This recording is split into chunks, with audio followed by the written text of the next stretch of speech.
मुझे legal notice भेजा। उन्होंने मेरा नंबर लेकर जगह जगह बांट दिया, वीडियो डिलीट करने की धमकी दी। और क्या उन्होंने कभी चिकन खाया ही नहीं था?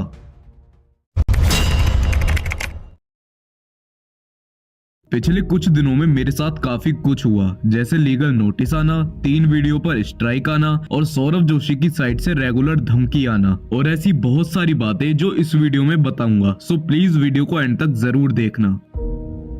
13 अप्रैल 2025 को शाम को मेरे पास 6:30 बजे एक लीगल नोटिस आता है जिसमें कि हर्षित जोशी का नेम था एंड वो भेजा गया था सौरभ जोशी की साइड से, जिसके मेन पॉइंट मैं आपको बता देता हूँ। उसमें लिखा हुआ था कि आपको इस लीगल नोटिस का खर्चा देना होगा जो कि 30,000 रुपए है एंड उनके क्लाइंट यानी कि सौरभ जोशी ने दिया है। और उसमें एक ये लिखा हुआ था कि आपके पास 7 दिन का टाइम है, तो आपको सारी वीडियो जितनी है अपनी डिलीट कर देनी है यूट्यूब से। और अगर आपने ऐसा कुछ भी नहीं करा तो मान लिया जाएगा आपने इसको इग्नोर किया है और उसके बाद आपके ऊपर डिफेमेशन का केस किया जाएगा 2 करोड़ रुपए तक का।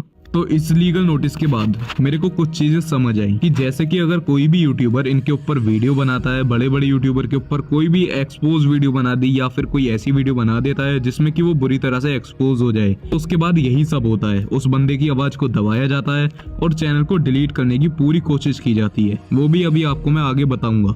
और इस लीगल नोटिस के बाद 2 घंटे बाद मेरे पास एक यूट्यूब की तरफ से मेल आता है जिसमें लिखा हुआ था कि सौरभ जोशी ने तुम्हारी वीडियो को टेक डाउन कराने की कोशिश करी है। जब मैंने पढ़ा कि सौरभ जोशी ने ऐसा यूट्यूब को क्या मेल करा है, क्योंकि वहां पे वो चीज मेंशन थी, तो उसमें सौरभ जोशी ने ये चीज लिखी हुई थी कि ये बंदा मेरे ऊपर रेगुलर वीडियो बना रहा है, उसमें मेरी क्लिप यूज कर रहा है जिससे कि मेरे को बहुत ज्यादा इफेक्ट पड़ रहा है। उसमें उन्होंने ये भी लिखा कि ये बस व्यूज के लिए ये सब चीजें डाल रहा है। लेकिन एक गुड पॉइंट उसमें ये था कि जो यूट्यूब की तरफ से मेरे पास मेल आया था उसमें ये भी लिखा हुआ था कि जो आपकी वीडियो है उसको डिलीट नहीं करा गया है क्योंकि ये सारी चीजें फेयर यूज में चली गई हैं। और उस स्ट्राइक के बाद मेरे पास 2 स्ट्राइक और आती हैं, पार्ट 2 पर एंड पार्ट 4 पर, और वो वाली स्ट्राइक आई थी पार्ट 3 पर। अगर मान लो ये सारी स्ट्राइक सही में आ जाती, मतलब कि फेयर यूज में नहीं जाती, तो मेरा चैनल तो खत्म हो जाता और ना ही इस वीडियो में बना पाता जिससे कि आपको कुछ सच पता चले। तो सौरभ का तो सीधा यही प्लान था कि ये चैनल डिलीट हो और इसमें ऐसा कोई भी राज अपलोड ना हो जो कि वो राज ही रखना चाहते हैं। बट मैंने एक चैनल बना लिया था अनकॉन्शियस नेम से जिसपे कि 5,500 सब्सक्राइबर हो चुके हैं एंड आपने अभी तक सब्सक्राइब नहीं करा तो प्लीज उसको सब्सक्राइब करके रखना। ये लीगल नोटिस, कॉपीराइट स्ट्राइक, उसके बाद सौरभ जोशी मुझको खुद डीएम करते हैं।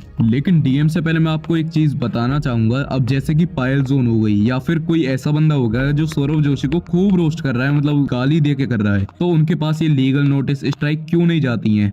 क्योंकि अगर मेरी वीडियो में ऐसा कुछ था जिससे कि उनका कोई राज खुल गया है तो इसलिए ऑफ कोर्स उन्होंने लीगल नोटिस भेजा होगा और मैसेज भी इसीलिए किया होगा। रात को 9:30 बजे मेरे पास सौरभ जोशी के 3 मैसेज लगातार आते हैं जिसमें लिखा हुआ था, सुन भाई तेरे को क्या दिक्कत है मुझसे, मेरे पीछे क्यों पड़ा है और कब पीछा छोड़ेगा। और जब मैंने इनसे पूछा कि जो मैंने बताया उसमें गलती क्या था, तो कहते हैं सब कुछ ही गलत था। फिर मैंने इनसे एक एक चीज करके सारे पॉइंट क्लियर करे और कमाल की बात ये थी कि इस बंदे ने मुंह पे मेरे झूठ बोल दिया। मैंने इनसे पूछा कि तुम्हारे व्लॉग स्क्रिप्टेड होते हैं या नहीं होते, तो उन्होंने बोला नहीं जी, और इस चीज का आगे प्रूफ मैं आपको दे दूंगा। लेकिन हाँ, मैं इनकी चैट नहीं दिखा सकता हूँ ड्यू टू सम रीजंस। उन्होंने मेरे से मना कर दिया था कि मेरी चैट वीडियो में शो नहीं होनी चाहिए। अब देखो, उनको अपनी प्राइवेसी का इतना ख्याल है, उन्होंने मेरे से मना कर दिया कि वीडियो में चैट मत दिखाना, और मैं दिखाऊंगा भी नहीं क्योंकि मेरे को इतनी चीजों की समझ है। लेकिन उन्होंने मेरे से झूठ बोला। उन्होंने बोला कि अपना नंबर दो, मैं कॉल करता हूँ। तो मैंने उनको अपना नंबर सेंड करा। उसके बाद जो होता है वो कमाल था। जब मैंने उनको नंबर दिया तो उसके मैंने 5 मिनट वेट करा, 10 मिनट वेट करा, उनका कॉल नहीं आया। मैंने उनसे पूछा कि कॉल करो, तो उन्होंने उस चीज का कोई रिप्लाई नहीं दिया। उसके बाद जैसे ही उनके पास नंबर जाता है उसी के कुछ देर में ही मेरे व्हाट्सएप पे वो लीगल नोटिस सेंड कर दिया जाता है। फिर अगले दिन सुबह को मेरे पास नैनीताल से एक वकील का फोन आता है जिसमें वो बोलते हैं कि तुम उनका मिसयूज कर रहे हो, ये सब बहुत सारी चीज उन्होंने बोली थी। फिर उसके बाद मेरे मैनेजर के पास कॉल आती हैं और लगातार 5-6 कॉल आई और मेरे को बहुत ज्यादा दबाने की कोशिश करी गई। मतलब इतना प्रेशर डाल दिया कि अगर एक बंदा उस वीडियो को डिलीट ना करे तो समझ जाओ उसमें क्या क्या हो सकता है। उन्होंने फोन पे ये तक बोल दिया कि तुम्हारा करियर खत्म हो जाएगा। और सौरभ जोशी ने चैट में ये भी लिखा कि ऑलरेडी 3-4 लोग जेल में हैं। तो अब मैंने उनसे ये बात तो पूछी नहीं, तो इसका मतलब तो यही है कि वो इनडायरेक्टली बोलना चाहते हैं कि तुम भी जेल चले जाओगे या डराना चाहते हैं। तो मैंने उनसे पूछ लिया कि मेरे को भी जेल भेजोगे, तो उन्होंने उस बात को भी इग्नोर कर दिया। बात आती है इनकी स्क्रिप्टेड व्लॉग की, तो इन्होंने बोला था कि हम स्क्रिप्टेड व्लॉग नहीं बनाते हैं, लेकिन आप सब लोगों को पता है कि वो व्लॉग स्क्रिप्टेड होते हैं एंड मैं ओल्ड पार्ट में इस चीज़ के प्रूफ दे चुका हूँ।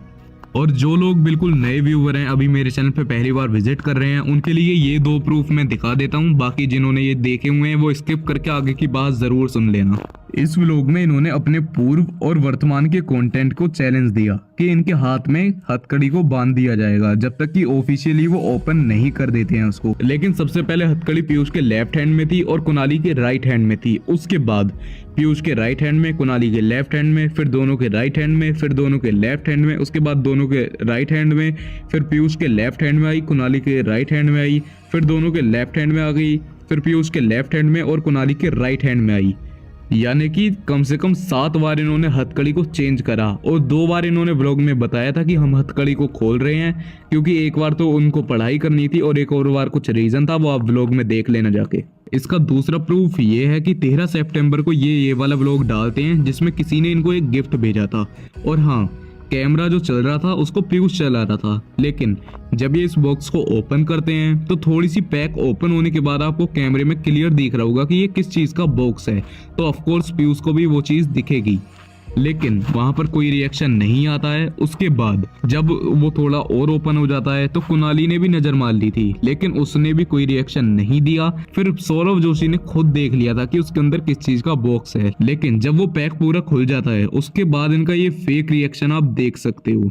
अब बात आती है इनके चिकन वाली बात की कि क्या इन्होंने कभी चिकन खाया ही नहीं था या फिर मैं झूठ था या फिर जो भी है। देखो, इनसे मैंने क्वेश्चन पूछा था कि जो आप नूडल खाते हो उसमें चिकन नहीं होता, तो उन्होंने बोला कि जो मैं नूडल्स खाता हूँ वो फ्लेवर वाले होते हैं। अब यहाँ पे एक चीज सोचने वाली है कि अगर ये फ्लेवर वाले नूडल्स को खाते तो अपने ब्लॉग में दिखा सकते थे कि गाइस हम ये चिकन नूडल्स खाते हैं जो कि फ्लेवर वाले होते हैं, क्योंकि अगर वो फ्लेवर है, आर्टिफिशियल फ्लेवर है, तो बिल्कुल 100% फिर वेजिटेरियन होगा, तो ये तो ठहरे प्योर वेजिटेरियन, ये उसको ही खाते होंगे ना। जब इन्होंने ये चीज बोली तो मैंने इनको पूछा था कि ये जो इनके बेड पे एक नूडल रखा हुआ है क्या उसके अंदर चिकन के पीस नहीं है, तो इन्होंने बोला पीस तो किसी के अंदर नहीं थे। लेकिन जब मैंने पुराने पार्ट में आपको दिखाया था हाईलाइट करके, उसमें लिखा हुआ था इंग्रेडिएंट में कि इसके अंदर पीसेस होते हैं चिकन के, और इन्होंने बस एक शब्द की रट लगा ली कि मेरा पीछा छोड़ोगे नहीं छोड़ोगे, मुझसे कोई गलती हुई हो तो माफ कर दो, ये सब मतलब इन्होंने बहुत सारी चीजें बोली। और एक चिकन नूडल का और आपको मैं दिखा देता हूँ कि अगर इंडिया में किसी चीज के ऊपर रेड डॉट है तो उसको नॉन वेज मान लिया जाता है, क्योंकि उसके अंदर नॉन वेज है इसलिए उसके ऊपर रेड डॉट होता है। लेकिन जब ये इस नूडल को लाते हैं घर पे और इसके 2 पैक थे, ये भी आपको मैंने बताया था, और उसके ऊपर क्लियर रेड डॉट दिख रहा था, तो क्या अब वो भी आर्टिफिशियल फ्लेवर पे रेड डॉट लगा देंगे क्या? और आप लोगों को एक चीज पता होगी, अगर मैं अपनी वीडियो में कुछ दिखाता हूँ तो वो प्रूफ के बेस पे होता है टोटली, क्योंकि अगर मेरे पास प्रूफ नहीं होगा तो अगले दिन कोई भी आके मेरे ऊपर केस करके चला जाएगा और मैं कुछ नहीं कर पाऊंगा।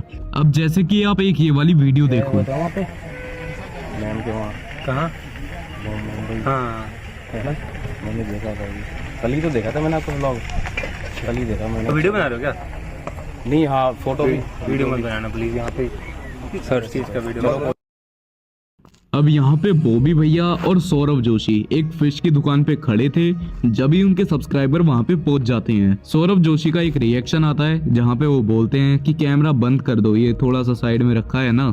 लेकिन इसके बाद ये सेम क्लिप मैंने सौरभ जोशी को भेजी और उनसे पूछा कि अब आप यहाँ पे फिश खरीद रहे हो, क्या ये भी फिश नहीं है? तो वो बोलते हैं कि मेरे साथ बॉबी भैया थे, हो सकता है वो खरीद रहे होंगे, मतलब वो 2 साल पुरानी चीज भूल गए, चलो कोई दिक्कत नहीं है। अब अगर यहाँ पे बॉबी भैया उस चीज को खरीदते तो वो उस बंदे से कैमरा बंद करने के लिए नहीं बोलते, क्योंकि अगर कल को ये चीज वायरल हो जाती तो वहां पे वो बोल सकते थे कि बॉबी भैया खरीद रहे हैं, बट उन्होंने कैमरा ही बंद करा दिया। अब लास्ट में बात आती है बियर और सिगरेट की। आपको मैंने प्रूफ दिखा दिया था कि इनके घर में ही रखा हुआ है। इस वाली बात पे इनका कहना था कि हम 10 मिनट का व्लॉग बनाते हैं, उसमें जो चीज दिखती है वो ये तो है नहीं कि सारी चीज हमारी होंगी। देखो, इस पॉइंट से मैं इनके बिल्कुल एग्री करता हूँ एंड ये चीज बिल्कुल रियल है, बट चलो मैं मानता हूँ कि ये आपकी नहीं होगी, तो फिर ये किसकी है? क्योंकि अगर वो बताते तो मैं इस वीडियो में आपको क्लियर करके बता देता।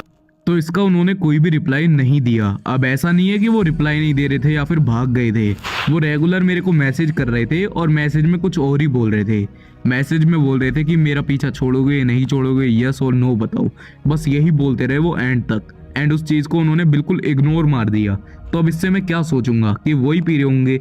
देखो, सौरभ जोशी के ऊपर आगे कोई भी कंटेंट मैं अपलोड नहीं करने वाला था, क्योंकि अब मैं आगे क्या बताता, एक चीज के पीछे मैं पड़ जाऊं और वो चीज बेकार है। अब जब उन्होंने ये सारी चीजें करी तो मुझे भी मजबूरन इस वीडियो को बनाना पड़ा, क्योंकि अगर कोई भी बंदा आगे चल के किसी के साथ ऐसा होता है, मान लो कि मेरी वीडियो तो फेयर यूज में चली गई, लेकिन अगर उस बंदे की वीडियो फेयर यूज में ना जाए और उसकी बहुत ज्यादा मेहनत से उसने वीडियो बनाई हो, तो समझ जाओ उसका चैनल तो डिलीट हो जाएगा ना, वहीं के वहीं, वो कुछ कर भी नहीं पाएगा। तो आगे किसी के साथ ऐसा ना हो, इसीलिए मैंने इस वीडियो को बनाया। बाकी अगर कोई मेरे को दिल से सपोर्ट कर रहा है तो वो एक काम करना, मैंने एक ट्विटर अकाउंट बनाया है नया, तो ट्विटर पे आप एक चीज को ट्रेंड में डाल दो, #SupportConscious। और अगर आपने अभी तक मेरे को इंस्टा पे फॉलो नहीं करा है तो इंस्टा पे भी फॉलो कर लेना, और वहां पे भी आप मेरे को मेंशन करके स्टोरी लगा सकते हो। बाकी तो बैकअप चैनल को सब्सक्राइब करना, क्योंकि इस चैनल का तो पता नहीं भाई आगे क्या होगा क्या नहीं होगा।